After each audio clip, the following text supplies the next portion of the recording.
Hola, muy buenas tardes. Les doy la bienvenida a este tercer espacio abierto de aprendizaje con el asesor virtual, el cual es el primero de la segunda unidad, la cual se titula Literatura, un acercamiento a otras realidades.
Vamos a tener que iniciar esta sesión aclarando nuevamente puntos que pues yo pensé que se habían quedado claros en la primera transmisión de estos espacios abiertos de aprendizaje,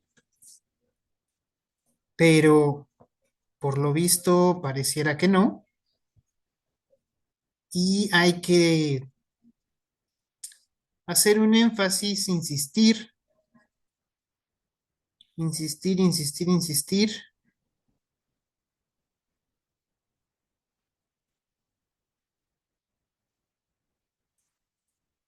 porque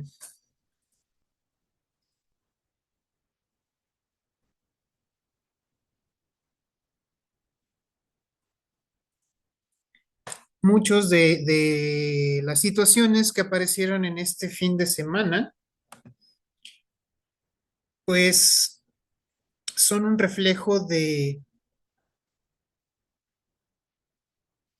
situaciones que se vienen mencionando y se tratan de prevenir desde las primeras sesiones de los espacios abiertos de aprendizaje. Desde la primera, y ni siquiera desde la primera, desde la sesión de inicio,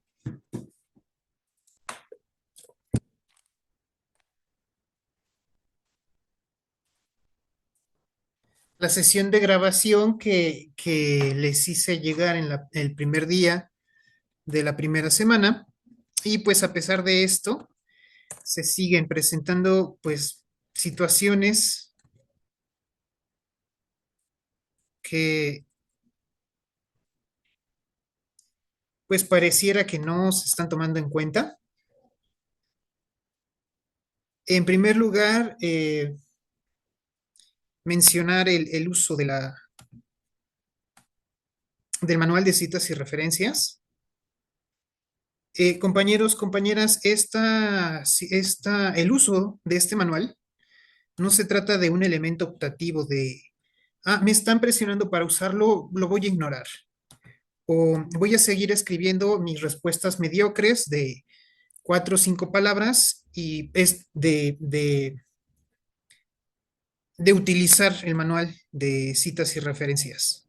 O voy a expresarme lo mínimo relacionado con las lecturas para evitar tener que hacer uso, ¿no? Entonces, no se trata de eso, no es ver la manera en la cual se trabaja menos o se dice menos o se participa menos con tal de no eh, emplear o verse en la necesidad de emplear el manual de citas y referencias.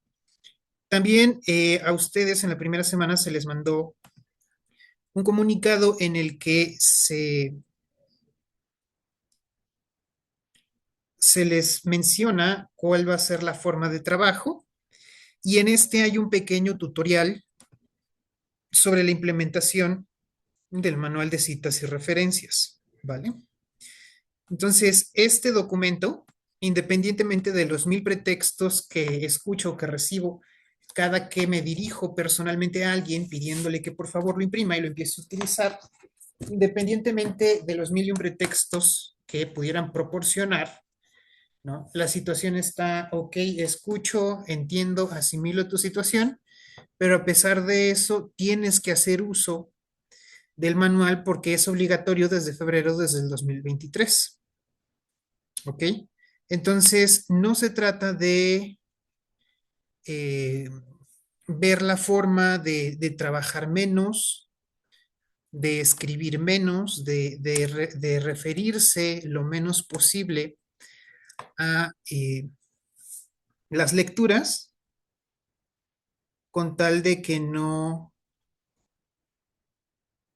me vea yo obligado a tener que usar la referencia de donde estoy tomando la cita o el fragmento de texto para que no me pidan usar el manual.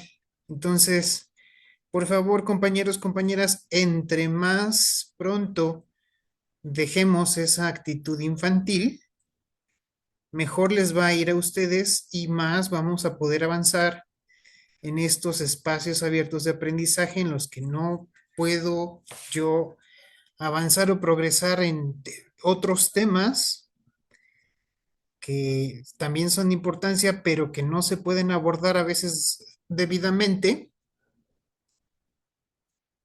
porque ustedes van cometiendo las mismas incidencias desde las primeras entregas de las actividades que están realizando. Entonces, veo yo bastante difícil que muchos de ustedes logren acreditar la,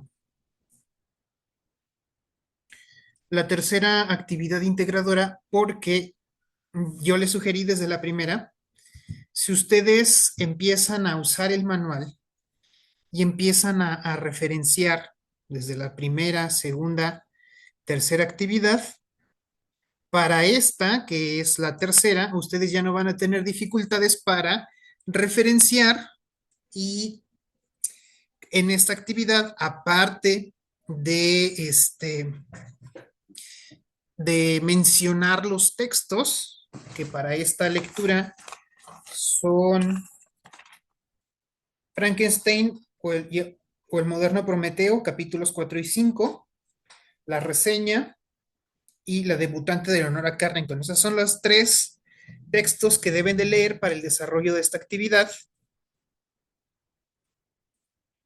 Y aparte de estos 3 textos, ustedes para esta actividad deben de referenciar imágenes, fotografías, eh, infografías. ¿Qué más? ¿Qué más? ¿Qué otra fuente gráfica? Fotografías, obras de arte de museo, infografías, mapas, litografías. Entonces, prácticamente todas las imágenes que deben ustedes emplear para la tercera actividad integradora las deben de referenciar acorde al manual de citas y referencias de la Prepa en SEP. Aquí tienen página 37, se menciona cómo deben ustedes referenciar el material gráfico, la estructura de la referencia en comparación con el ejemplo que tenemos en la página 21, que consta de 5 elementos. La construcción de una referencia de gráfica consta de 6, en las cuales ustedes ven únicamente se van a agregar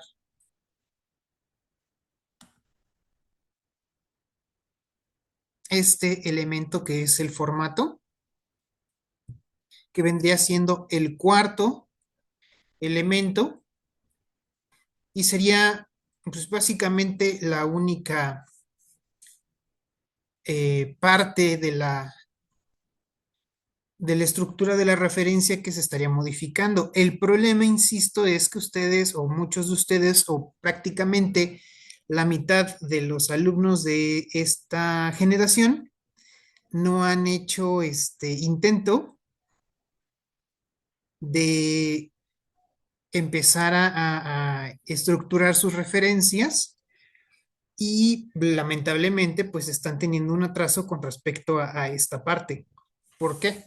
Porque creo que son 4 o 5 señoritas las que están incluyendo el uso del manual en todas sus actividades, pues ellas ya lo intentaron en la primera, en la segunda, para la tercera, que sí es evaluable acorde a la rúbrica, pues van a tener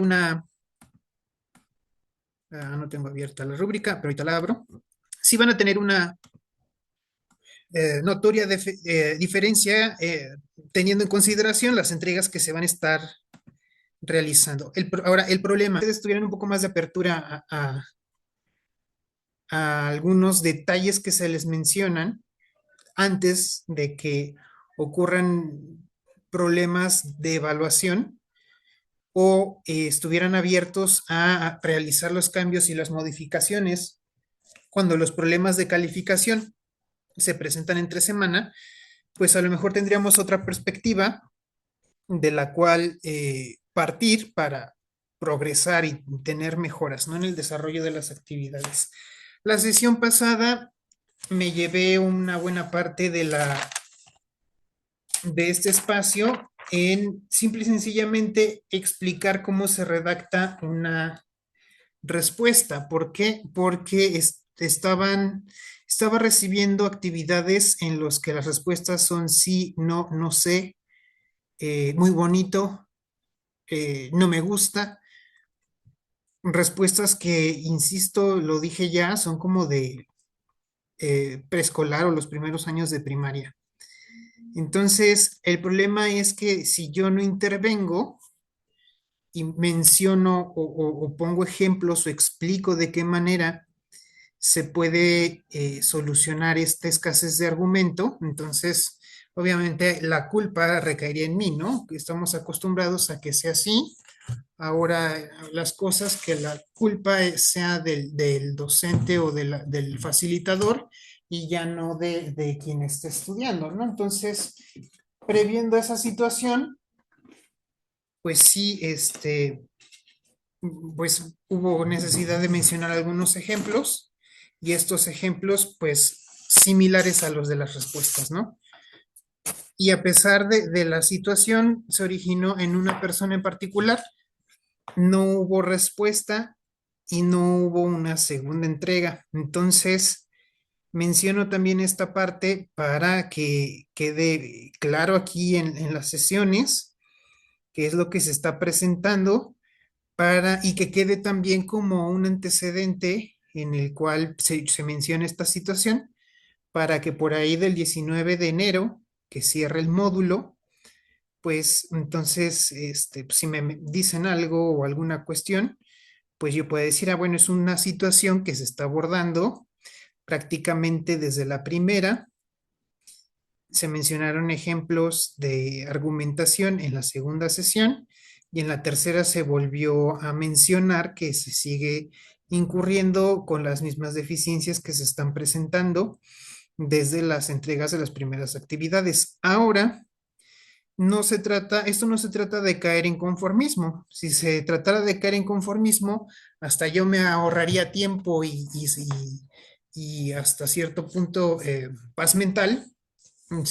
Podría ponerles yo 98, 97, 96, 95, como en ocasiones veo que se reciben las generaciones de módulos anteriores, pero no se trata de eso, se trata de poder ver, aunque sea un mínimo progreso entre tal vez la primera y tercera semana o primera y segunda, ¿no? Que se vea un progreso, sea en la redacción o en el uso de los recursos digitales, sea el manual de ortografía, el de puntuación, el de gramática, o a lo mejor también que ustedes ya estén empleando el manual y hagan un uso correcto del manual para cuando salgan de este módulo.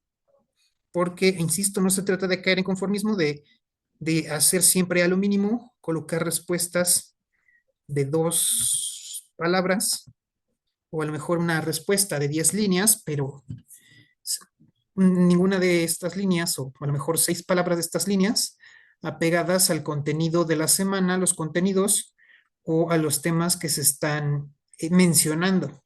¿Ok? Ahora, la cuestión también es que desde la primera semana se está haciendo un hincapié en que debemos de tener una fuerte precaución al momento de emplear los signos de puntuación. ¿Ok? Entonces, obviamente, en privado, pues se les hace llegar la invitación de compañero o compañera, descargue el manual de ortografía, o el de gramática, o el de redacción, o el de referenciación, o los tres, o los cuatro, o todos, para que los empiecen a estudiar. No es como recomendación, haz esto vacío, es recomendación que se espera que se refleje en la siguiente actividad integradora. Ahora, obviamente no vamos a descartar que uno de estos elementos muy importantes dentro de la estructura de nuestras respuestas tiene que ver con el nivel de redacción que ustedes puedan presentar o que vayan desarrollando a lo largo del módulo.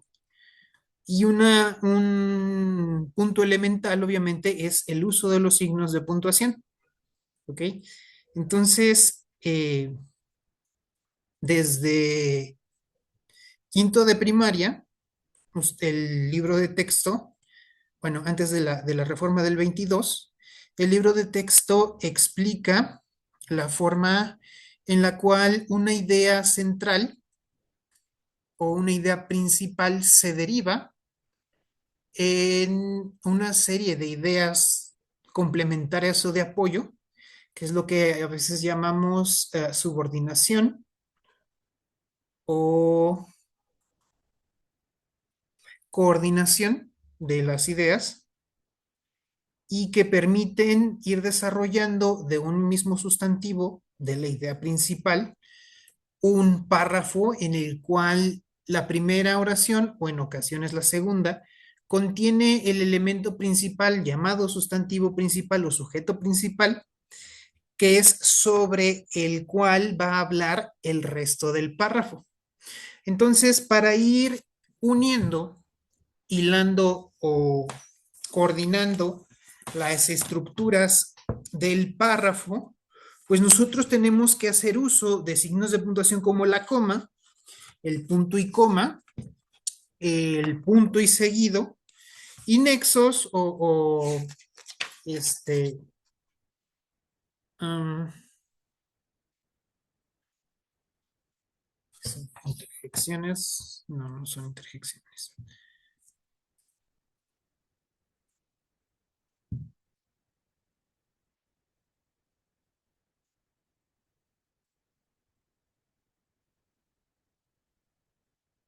conjunciones, ajá, o conjunciones que me van a ayudar a estructurar estas ideas en torno a la principal, ¿ok?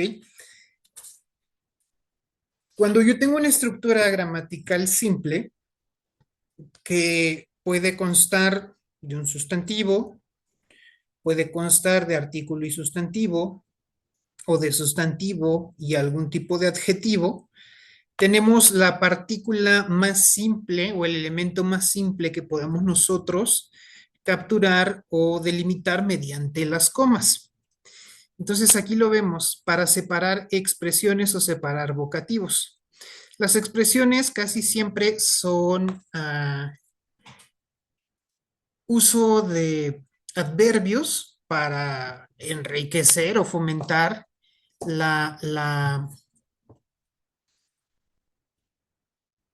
a otro verbo, a otro adverbio o incluso también a un sustantivo, ¿vale? Pero como les estaba diciendo, la coma generalmente se utiliza para separar estos casos en los que vamos a tener que aislar ya sea sustantivo con adjetivo, sustantivo con artículo o el sustantivo solo, ¿ok? Cuando numeramos, cuando expresamos una idea que posee su propio sustantivo, cuando clasificamos, entonces hacemos uso de la coma. El uso de el punto y coma se va a emplear cuando nosotros usamos las conjunciones, cuando sustituimos una conjunción o también algún nexo. El punto y coma me puede servir para sustituir, por ejemplo, conjunciones o nexos como el ni, como el pero, como el sin embargo, como en vez de, que por cuestiones de a muchas veces formalismos o también por adaptaciones lingüísticas de la región o del tiempo, dejamos de usar, dejamos de mencionar, pero pues sabemos que en algún momento se hubiera usado el, el, la conjunción ni, pero, contra, sin embargo, sobre todo cuando representa eh, o se sustituye un nexo adversativo, ¿vale? Entonces, si en algún momento pudo haber estado, se puede sustituir por el punto y coma. O, como nos lo dice la Academia de la Lengua, cuando el autor considera que hay una pausa que debe ser mayor a la del coma. ¿Qué quiere decir? Que si yo estoy clasificando, por ejemplo, digo animales de la granja como la vaca, la gallina, el marrano, el borrego y el guajolote. Entonces tengo yo un campo semántico con una clasificación de un grupo de palabras que me hace referencia a animales de la granja. Pero si yo quiero continuar y agregar otra clasificación que va a contener otros animales, pero que ya no forman parte de la categoría de la granja, tendría que separar con punto y coma y empezar como señalando, y en otros casos se incluiría también al gavilán, al topo, a la liebre, al gorrión, ¿no? Mencionando que son animales que aunque son o se pueden ver dentro de la granja, no son animales propiamente domésticos. Entonces, cuando el autor requiere hacer este tipo de clasificaciones y separar dos campos semánticos o dos grupos, entre los cuales están separados por coma, se puede utilizar la coma dentro o para separar, mejor dicho, estas dos clasificaciones. Al nivel en el que ustedes se encuentran, dudo que se topen con usos más complejos del punto y coma. Son las dos únicas situaciones en las que yo veo que puede ser posible que deban hacer uso del punto y de la coma. Lo que me lleva a ir directamente al punto que me está preocupando, o mejor dicho, al signo de puntuación que me está preocupando, que es el uso del punto. El uso del punto yo lo puedo utilizar a partir de, si yo tengo una oración, déjenme ver si tengo abierto un documento de Word para ejemplificarlo.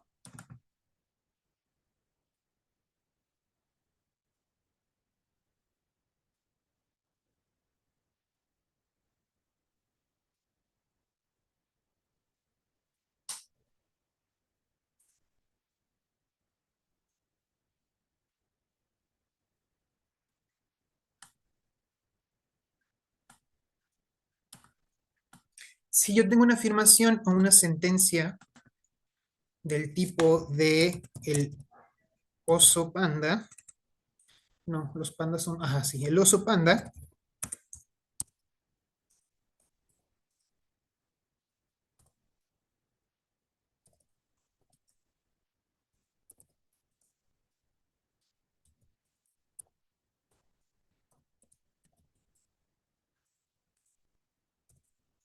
cierto, me habían dicho que estas anotaciones las hiciera en un pizarrón. Bueno, las voy a hacer a partir de la próxima ocasión, que no se me olvide que tengo que usar estos pizarrones digitales, pero luego se alentan. Entonces vamos a poner una sentencia. El oso panda es un úrsido que habita en el sudeste asiático. El oso panda, vamos a ponerle ahora el panda. El panda es exclusivamente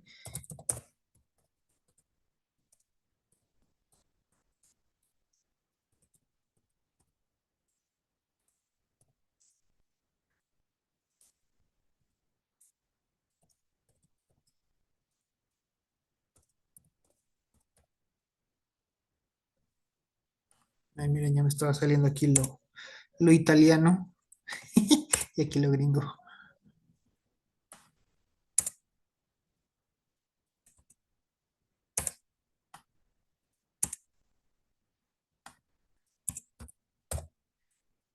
Ok, tengo dos sentencias completas de mayúscula a punto, gramaticalmente completas, tienen sustantivo, tienen modificadores del sustantivo, o sea adjetivo y artículo, tienen verbos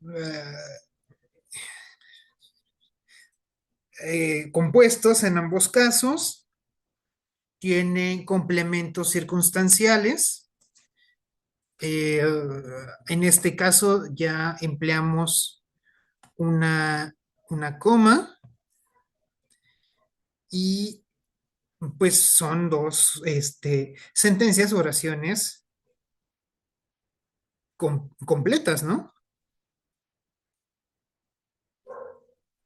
Ahora, la cuestión aquí es si yo estoy estructurando una, una oración,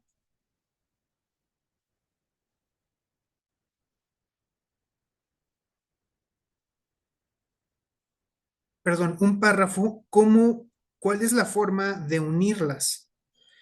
O cómo la gramática me permite eh, fusionarlas dentro de una misma estructura, que esta misma estructura vendría siendo mi párrafo. Como yo ya tengo un sustantivo principal, yo ya no necesito repetirlo. Entonces, a partir de aquí, que yo voy a agregar información referente a mi sustantivo principal, que es el panda, yo ya puedo omitir el uso o la repetición del sustantivo principal y puedo agregar el pronombres o dejarlo como un sustantivo o como un sujeto implícito. ¿Ok? Entonces, yo ya tengo un dato o una idea cerrada en torno al panda, pero si yo quiero agregar una segunda, debo de hacerla de esta forma, como es colocando punto. Este punto que tengo yo aquí es el punto y seguido. Y el punto y seguido se adhiere a estas condiciones. ¿vale? Y he aquí la principal característica. Separa dentro de un mismos párrafos enunciados que están relacionados entre sí.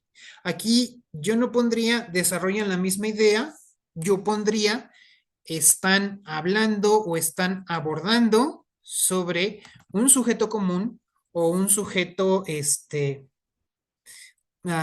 un sustantivo principal en común, ¿vale?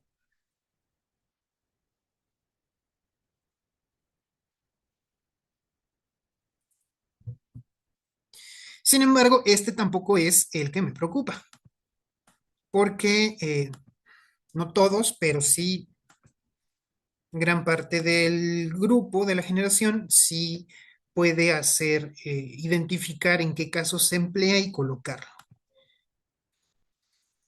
Aquí es donde empieza la situación complicada. Cuando yo ya no estoy, vamos a suponer que tengo en mi texto o tengo mi ensayo o no sé cómo llamarlo, mi monografía acerca del panda.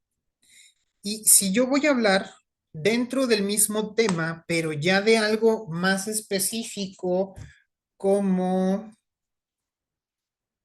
el proceso de reproducción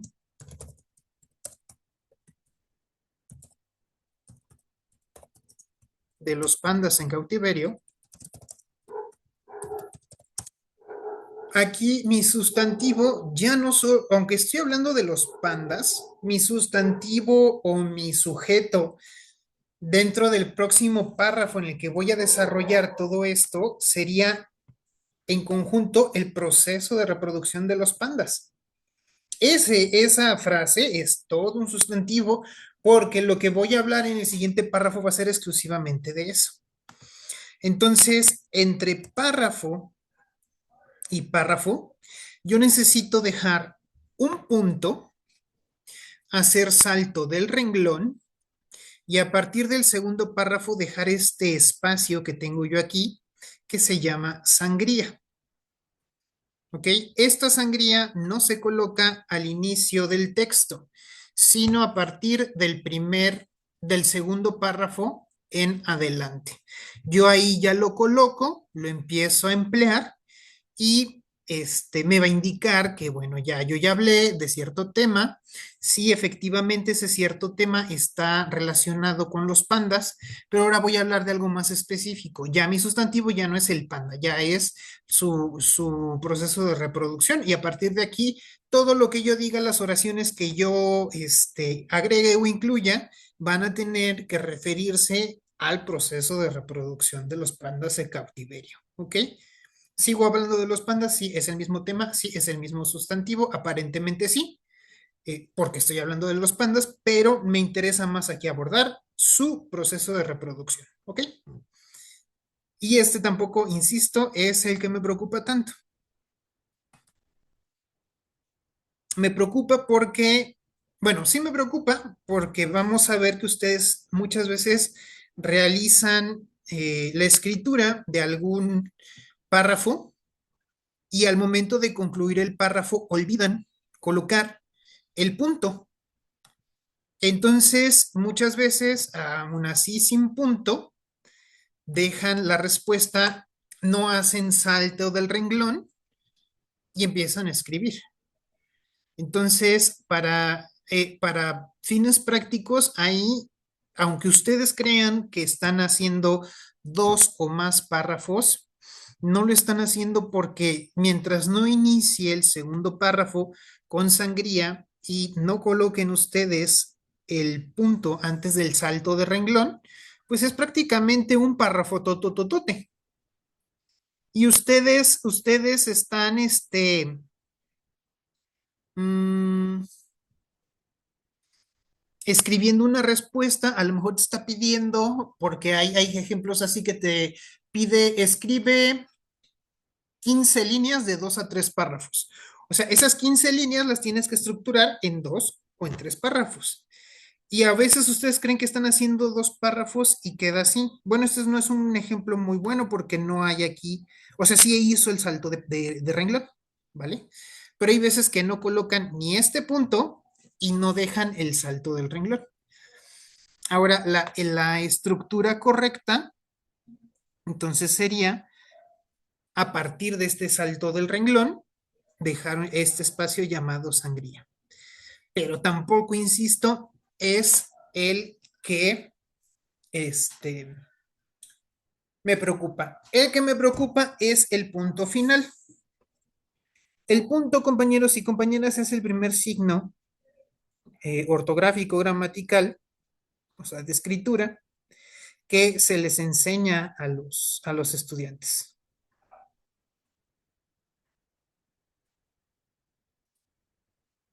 Y cuando están los niños chiquitos, les dices, bueno, escribes esto y al final punto. Y bien obedientitos, ¿no? Escriben su oración, punto.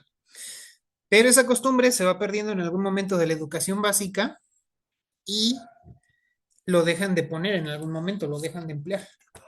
Ahora, ¿en qué momentos no se usa el punto final? Solamente hay una situación que permite, hay una ocasión, perdón, que permite no colocar el punto. Y esta ocasión en la que se permite no colocar el punto es al final de un título, como en este caso, y es el único caso en donde no es obligatorio colocarlo, porque en alguna ocasión yo tuve una discusión con alguien al respecto, donde decía que es obligatorio no colocar el punto en en los títulos, y yo decía que no, que es opcional, y entonces pues escribirle a la resolución de dudas de la Real Academia, y dice que sí es opcional, pero que es a criterio del autor, del escritor, colocarlo o no colocarlo. ¿Por qué? Porque hay autores de renombre que continúan agregándolo, más no es obligatorio. Entonces, esto ya es una serie de complejidades que al final de cuentas le permiten a quien esté escribiendo tenga la facultad de ponerle punto o no ponerle punto a los títulos y encabezados. ¿Ok? Esa es la única situación en la que no va a contar el hecho de omitir el punto. Pero ojo, nosotros aquí en el módulo 4 no nos atravesamos con un caso similar, no nos topamos con esta situación. Entonces, por favor, eh, bueno, a lo mejor, no, pero no, aquí en el módulo 4 ustedes no hacen ensayos. A lo mejor realizando un ensayo o una monografía, puedan toparse ustedes con esta posibilidad, pero aquí en el módulo 4 no hacemos nada de eso.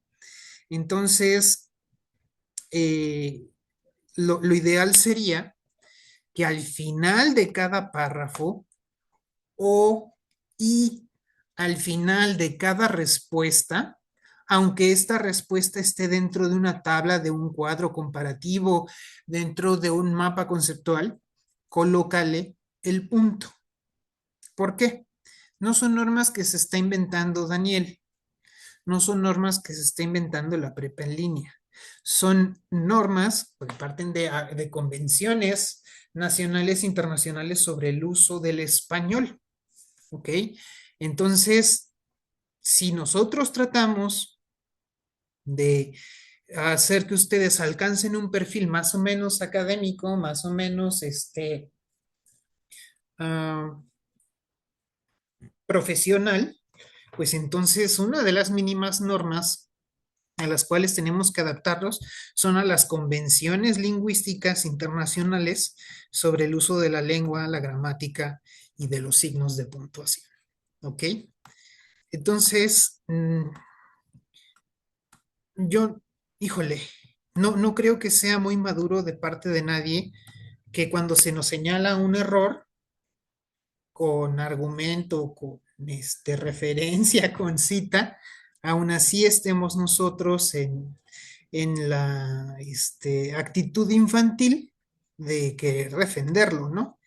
Pero nunca falta. Así que, por favor, No desoigan esta indicación o esta recomendación que les estoy haciendo hoy, porque no es tan difícil encontrar este problema como me gustaría que fuera difícil, ¿no? Es una situación bastante común y no me gustaría yo ser la persona que hace a la ancha o manga ancha para que ustedes, pues vayan así pasando de módulo en módulo de a muertito, ¿no? Entonces, por favor, aquí hay un recurso, está en la caja de herramientas. Sí, es muy, escueto, lo confirmo, pero también está el manual de redacción que ustedes tienen en PDF en la caja de herramientas y también viene en los dos pequeños manuales de ortografía, ¿vale? Estos cuatro PDFs, bueno, este que es una presentación, pero en estos cuatro recursos viene el uso del punto, ¿ok? Si quieres indagar más, sugiero busca, es más, vamos a hacerlo aquí mismo,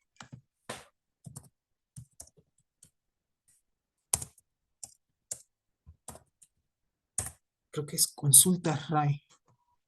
Así es este.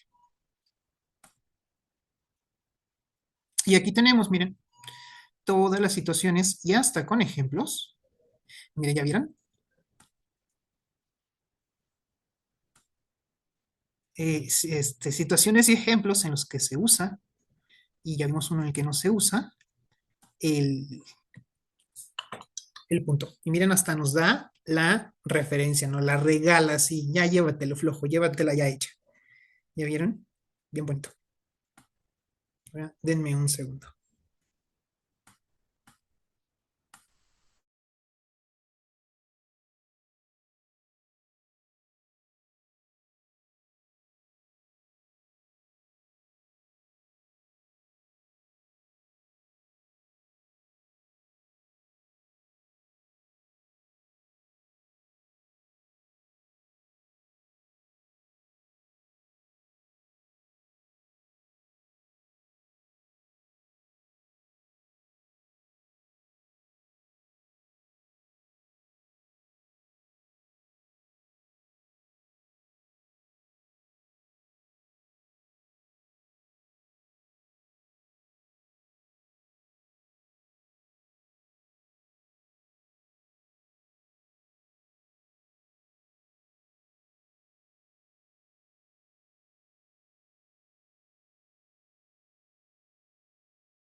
Ahora, en esta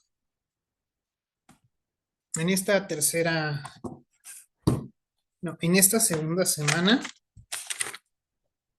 unidad literatura y un acercamiento a otras realidades, vamos a ver que ya, semana uno fue los elementos o las partes técnicas del análisis literario o de los pasos para realizar o llevar a cabo el análisis literario, ¿ok? Entonces, eso fueron elementos más, no elementos, fueron conceptos más de tipo técnico los que se tuvieron que abordar en la primera semana, ¿no? Fondo, forma, definición de literatura, género narrativo, género lírico, género dramático, tipos de lenguaje, y me parece que ya, ¿no? Esta semana entramos ya en un elemento o en una parte quizá un poco más subjetiva que tiene que ver, por un lado, con la ficción y por otro lado, con la creación de escenarios o de mundos posibles. Ya había mencionado el hecho que, por ejemplo, en la lengua inglesa, la, la narrativa recibe el nombre de ficción. Esto, pues, me supongo que, obviamente, por rescatar o señalar esta característica que tiene el género o que le identifica en comparación con la lírica y partir de la premisa de que en el género narrativo predomina o abunda la ficción. Esto no quiere decir que no se encuentre presente este elemento en el género dramático o en el género lírico, pero digamos que es el caso de la narrativa donde lo encontramos por excelencia. Entonces, en algún momento, me supongo, no sé, a partir eh, del Renacimiento o quizá antes, el género de la novela o el género narrativo comienza a ser dentro de la literatura el más producido. ¿Por qué comienza a ser el más producido? Porque nosotros eh,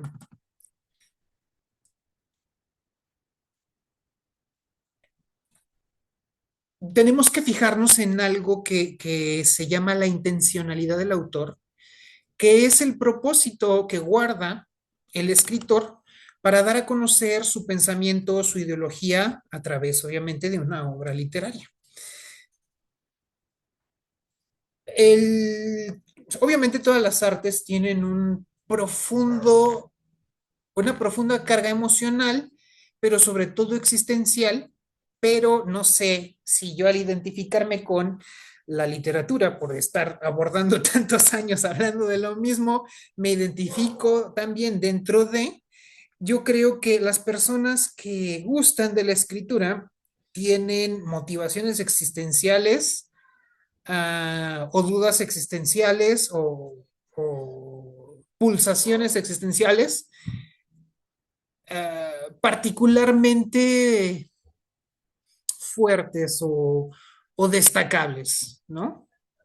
Eh, encuentran tratando ante esta incertidumbre del vacío de la existencia y del sinsentido es que tiene la vida, el ir buscando en momentos y en situaciones de la cotidianidad uh, elementos de belleza o elementos que pudieran ser rescatables, son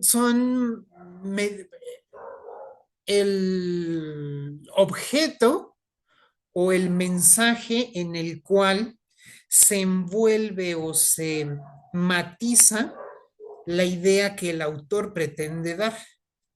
El día de ayer estaba yo platicando con mi madre acerca mm, su madre de ella y abuela mía fue maestra y siempre que leía una novela le encantaba obviamente y a todo mundo le platicaba y le contaba y obviamente quería que después nosotros leyéramos esa novela. Entonces, estamos hablando de la novela de Gabriel García Márquez, de Cien años de soledad, que ahorita está en serie, me parece que en Netflix, y algo que teníamos en común es que a pesar de una expresión que tiene o que maneja Gabriel García Márquez tan, es tan profunda y tan humana y tan, ¿cómo decirlo? Ese es el rasgo característico que tiene él, ¿no? O sea, si se define en la literatura como realismo mágico, pero dentro de la cotidianidad, de las conversaciones, de las situaciones, es capaz de reflejar una belleza simbólica, emotiva, eh, existencial, que es muy dada por parte de nosotros los latinoamericanos, que somos seres bastante, por un lado, sensibles o emocionales y hasta cierto punto un poco histriónicos, ¿no? Y conectamos mucho con esa forma en la que se expresa Márquez a través de su literatura, pero coincidíamos en que el manejo de los personajes y de las generaciones de los Cien años de soledad es excesivo. Entonces, a mí me causó un rechazo porque yo la leí estando adolescente, en secundaria, y sí me causó un fuerte rechazo por la repetición de los nombres en los personajes, por el transcurso de las generaciones y situaciones que se vuelven a repetir. Pero lo que rescatábamos ayer platicando es que dentro de la estructura de la novela, los diálogos o los fragmentos presentes en los diálogos de cada personaje, siempre hay un elemento que se puede rescatar. Obviamente esto es todo un reflejo del pensamiento de García Márquez como autor, como escritor y como ser humano, pero él se lo otorga, lo transmite a cada uno de sus personajes, permitiéndoles cobrar vida propia, tener sentimientos, tener emociones, tener personalidad. Y si bien los académicos o los estudiantes eh, de la literatura y de la obra de Márquez nos dicen que es hasta cierto punto autobiográfica o biográfica porque se basa en personajes o parientes de su propia familia. Sí, obviamente que sí, yo puedo ver también sus personajes yo mismo, a mi bisabuelo, a mis tías, mis tíos, hermanos de mi abuela, o sea, entre características de personajes y todo, pero dudo realmente que tuviera esta cantidad de parientes o de familiares como para ir llenando a todos los personajes que están presentes en la obra. Y otra cosa que le decía yo a mi mamá, le digo, afortunado tú ahorita que te estás aficionando a esta obra, a esta pieza, y ahorita la gente que le está gustando, porque ahorita tú puedes tan fácil como agarrar un teléfono y dentro de, pues de un teléfono buscar el árbol genealógico. Y le digo, no, ¿sabes lo cansado que a veces era que tú estabas leyendo la novela y tenías que ir haciendo tú tu propio árbol genealógico? A mí nunca se me ocurrió hacerlo como árbol genealógico. Yo lo que hacía era escribía los nombres de los personajes y poner algún rasgo característico del personaje o algún elemento dentro de su desarrollo del personaje que fuera importante.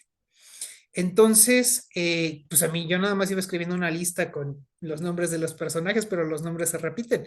Ahora, qué fácil acceder, buscar este árbol genealógico, 100 años de soledad y ver cómo se estructura, ¿no?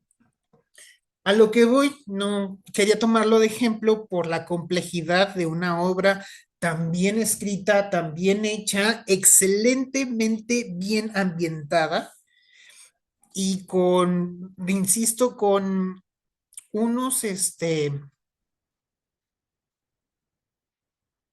diálogos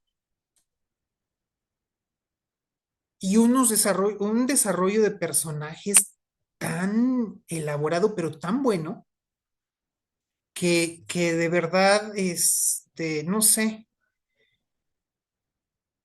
podemos ver la genialidad de la literatura en comparación con,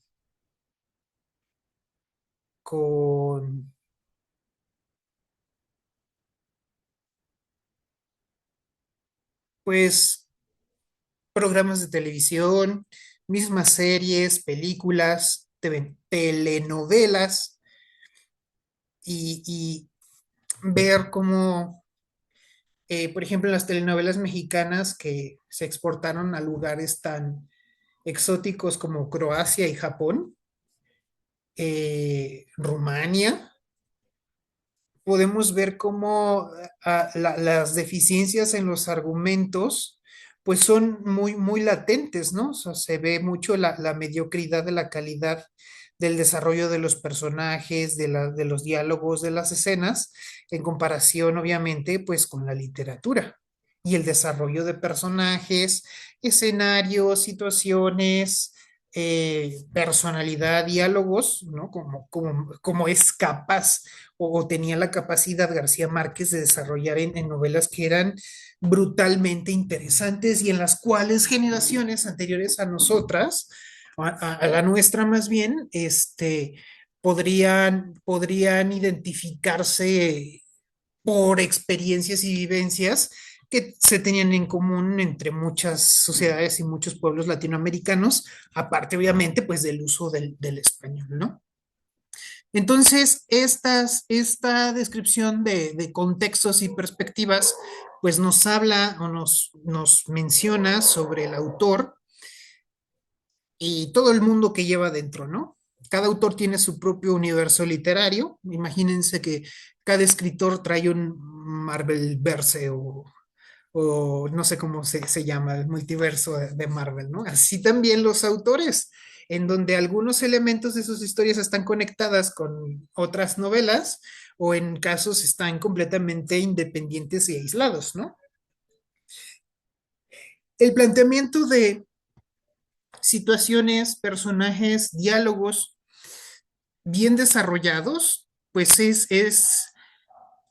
nos invita a muchas cosas, desde la parte emocional, la proyección y la identificación, ¿no? Nos identificamos y nos proyectamos en los valores y sí, sobre todo en los valores y en los significados de cada uno de los personajes, ¿vale? Pero también ver situaciones de este tipo nos permite a nosotros cuestionarnos, cuestionar normas, cuestionar creencias que a lo mejor ahorita en nuestro contexto o en la comodidad de nuestro entorno nosotros percibimos como ciertas y válidas. ¿Ok? Entonces, ver o leer o conocer situaciones, personajes, historias que nos desencajan de nuestra cotidianidad, pues nos permite tener visiones y perspectivas completamente diferentes a la propia, ¿no? O sea, considerando que no todos viven aquí en esta micro ciudad con apenas los servicios esenciales, ¿no? Hay lugares mucho más grandes, más urbanizados, más civilizados, más limpios, más cultos, o por el contrario, menos desarrollados, menos alfabetizados, menos limpios, menos cultos, ¿no? O dentro del mismo país o fuera del país, o a veces idealizamos una expresión cultural y al momento en el que conoces la realidad de esta cultura te das cuenta que no es así, a veces es propaganda, ¿no? Entonces, los autores, creo que a veces autores y reporteros son fuertes más fidedignas muchas veces y el conocer, el tener un acercamiento con las obras literarias, bueno, pues enriquece, yo digo que igual a lo mejor, pues sí a la par que viajar, ¿no? ¿Por qué? Porque cuando viajas sin conocimiento, sin cultura, es insípido. Pero cuando solamente te cultivas y no conoces, pues es hasta cierto punto inútil, ¿no? Eh, Vamos a ver nosotros dentro de esta semana la visión de dos autoras que a nivel internacional, no solo en México, no solo los que hablamos español, consideramos como dos autoras de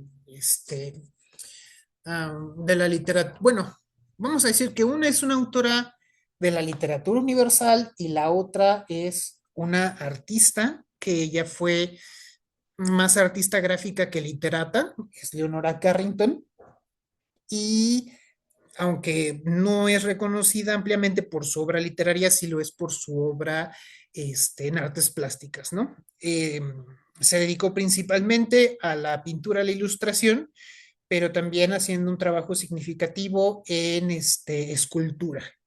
Así que yo creo que es obligación de ustedes en esta tercera sesión o en esta tercera actividad ingresar al museo en línea. Es más, vamos a buscarlo. Ay, no, espérate. Ahí se me va cuando hablo mucho.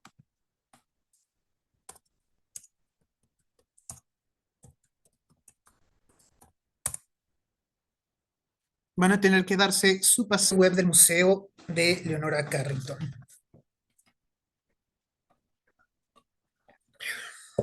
En una ocasión, cuando estaba chamaco, aquí en Cuernavaca hay un foro cultural que se llama La Casona Spencer. Y más que pinturas, llevaron esculturas de Leonora Carrington, ¿no? Entonces, visita obligada, obligadísima, entrar aquí, entrar y conocer su obra. Yo creo que ver, por lo menos, ¿no? Contacto visual con la obra pictográfica y plástica de Leonora Carrington, pues nos va a despertar una idea del constructo ideológico, psicológico, filosófico y moral que Leonora Carrington cargaba en su mente, ¿no? Y obviamente que queda plasmado mil y un veces en su obra tan original, tan brutal, tan honesta, ¿no? Que pertenece a una época de una evolución artística que, híjole, creo que ya no nos va a volver a tocar ver, ¿vale? Entonces, aquí dice en esta parte, ¿no? Que nos presentan visiones alejadas de lo que nosotros consideramos como lo normal o lo común. O sea, a ver, espérense, creo que ni siquiera les mostré aquí el ingreso del Museo de Leonora Carrington.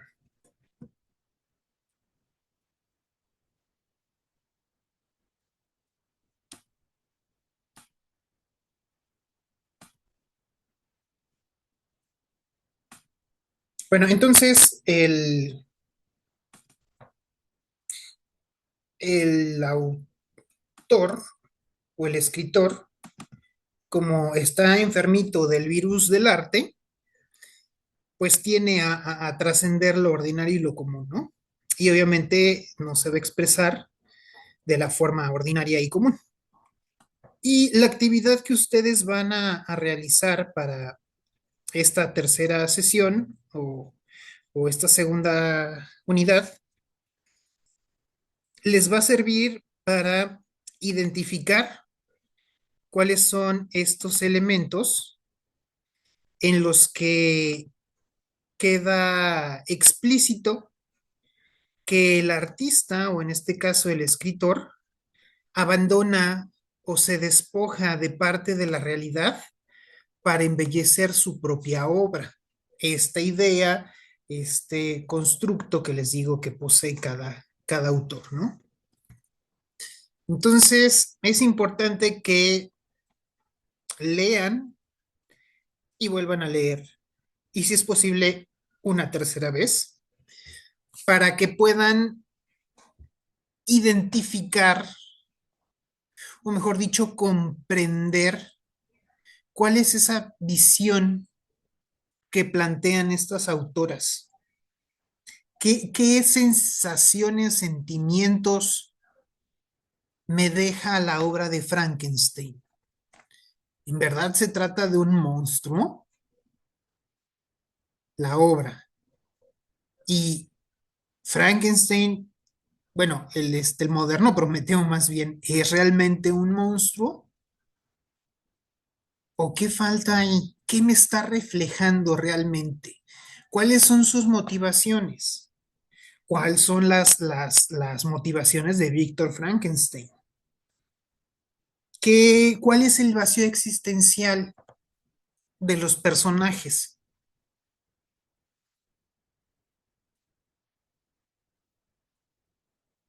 ¿Cuál es el sentir dentro del ambiente global o general que se percibe dentro de estas obras, de esta obra? La sociedad de Europa estaba muy contenta, muy conforme, todo bonito, todo bello, como foro de retroalimentación de la prepa en línea, ¿no? ¿Verdad? Hay problemas sociales, hay problemas, siempre va a haber de índole económica y siempre se van a ver reflejadas hasta en la literatura. Hay problemas de lucha de clases, hay exaltaciones de valores y virtudes universales, como el amor. ¿Qué hay? ¿Qué podemos encontrar? Y lo mismo, las mismas preguntas cabe plantearme para cuando esté yo analizando el cuento de Leonora Carrington. Pero ahí la historia de Leonora Carrington da un giro bien interesante porque aunque siendo británica pertenece a una generación de británicos que por alguna extraña razón, también John Spencer del museo de aquí de Cuernavaca fue uno de ellos. ¿Qué fue lo que les hizo venir a dar aquí a México? O sea, yo mil y un veces preferiría, no sé, aunque dentro de mi ignorancia y desconocimiento, haber sido ciudadano británico. Y sin embargo, ellos en ese momento decidieron dejar Inglaterra para venirse a vivir, ¿no? Leonora Carrington primero a Ciudad de México y luego a San Luis Potosí. Y John Spencer en aquí en Cuernavaca, un poblado que se llama Tetela del Monte, ¿no? Y desarrollar también obra, bueno, en este caso arquitectónica y plástica muy, muy interesante.